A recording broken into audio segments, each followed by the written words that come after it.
Welcome back to the Extraordinary Times. I'm Jeremy, and this is why I wear a hat.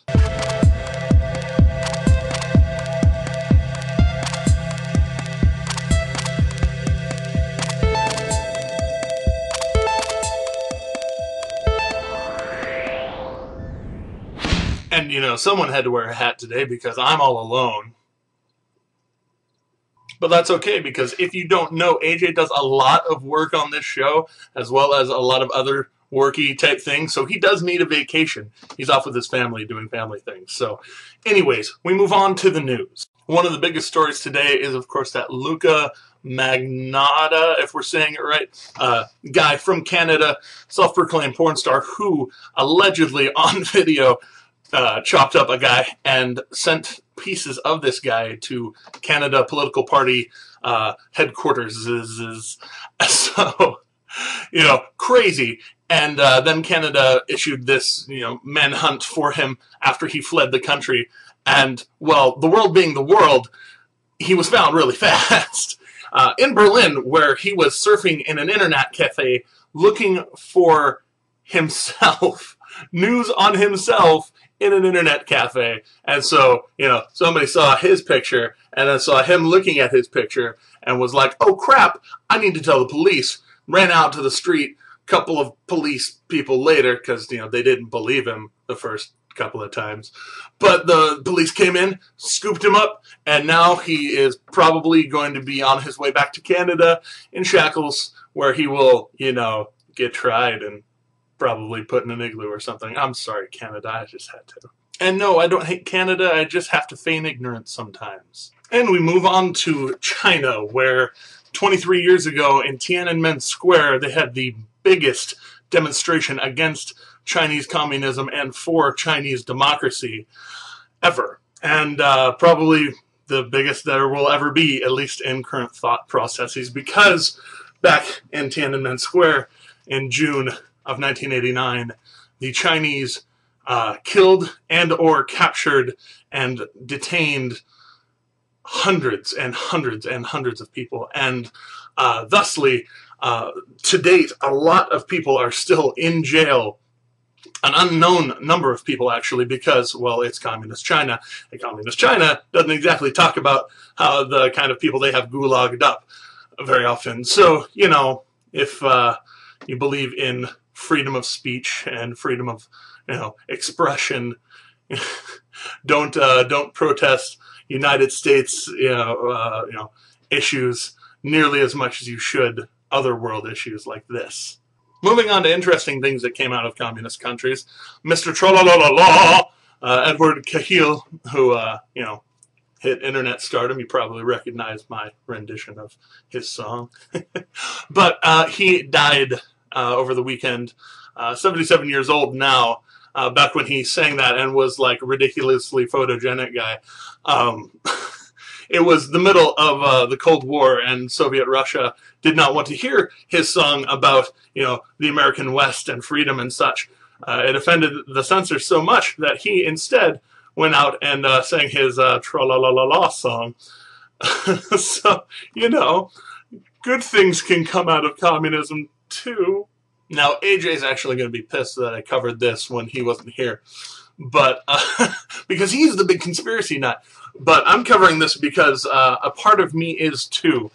The Bilderberg conference, for those of you who are unaware, is a yearly gathering of world leaders. They don't call themselves that. This is what most of the conspiracy theorists call them because of their origins. If you really want to know, go look it up. There's an internet all around you right now. Go look it up because, well, it's interesting at very least.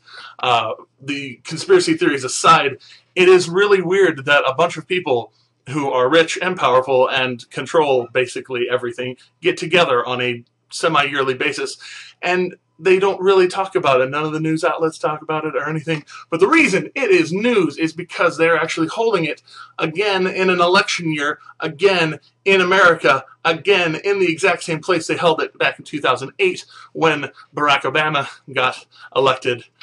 So, you know, go learn you some. It's interesting. One of the biggest supporters of the protests of the Bilderberg conference is a man by the name of Alex Jones. He's an independent radio guy out of Austin, Texas, who, well, he has a lot of really crazy theories, but they're interesting. Go look him up, too. Moving on to the end of kind of depressing worldly news kind of stuff. In Nigeria, a plane crashed in Lagos, killing all 153 people aboard, and it was crashing down just outside the airport where there were apartment complexes and other things on the ground that it crashed into. So they don't even know how many total people died. That makes me really sad, just when there's such a huge loss of life for no other reason than, you know, the same plane, exact same plane, had failure a year ago when a bird hit it.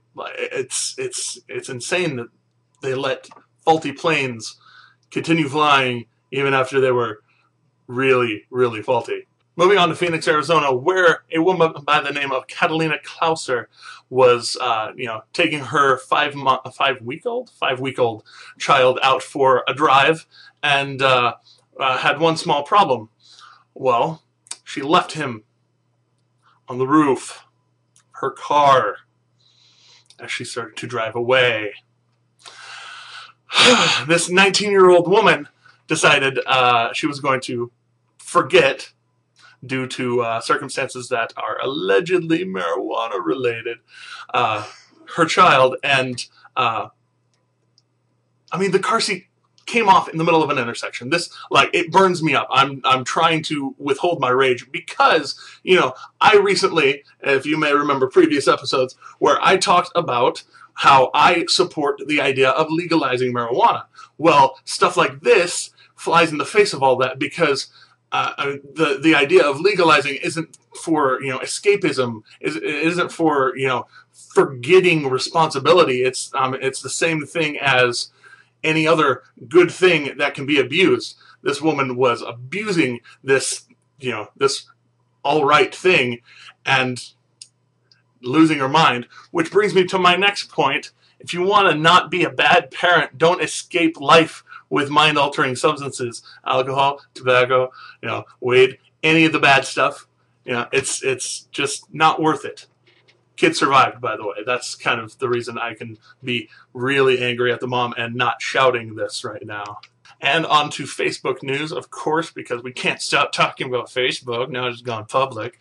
But actually, the reason I want to talk about this particular story today is that Facebook is starting to look suspiciously like MySpace, where 13-year-olds, of course, for most internet sites, are you know, below 13, they're not allowed to sign up. Above 13, up to a certain age, up to and including 18, they have a limited amount of privileges. Apparently, kids, you know, both in the low teenage and below teenage range have been having Facebooks, and not only having, but enabled by their parents to lie about their age so that they can have a Facebook. I don't want to, you know, predict the future, but MySpace. Speaking of parents enabling their kids' terrible habits, a young man by the name of Tyler Sullivan was out of class this past week. You know, normally wouldn't be a big deal, but he went to go visit President Obama on one of his visits to Minnesota. So, of course, you know, he went and got to shake the president's hand, and the president, being a quick thinker, because I might criticize President Obama on a lot of things, but he is a pretty quick thinker when it comes to clever little things like this. He you know, was talking to the kid, and he's like, "Hey, you're out of school, huh?" Kid's like, "Yeah."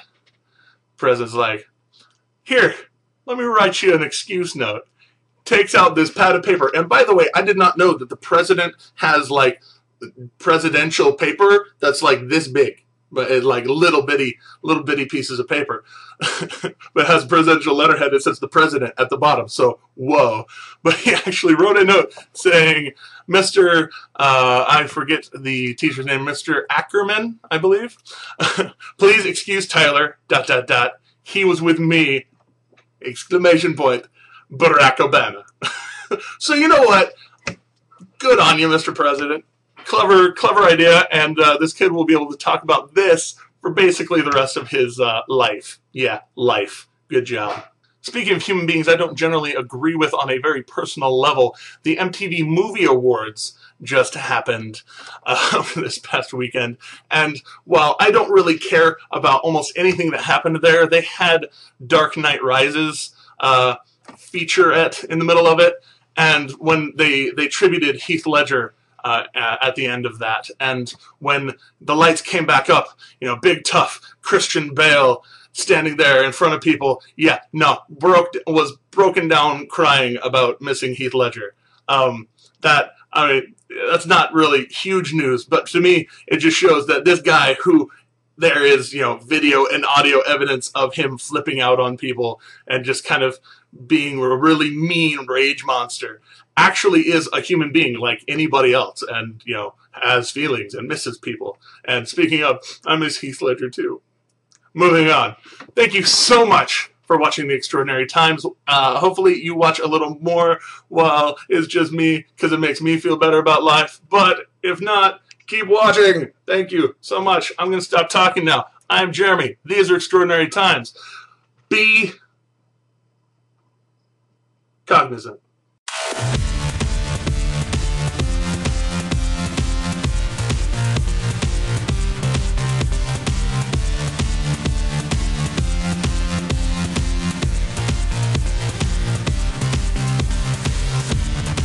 Coming from Nigeria, son of a biscuit.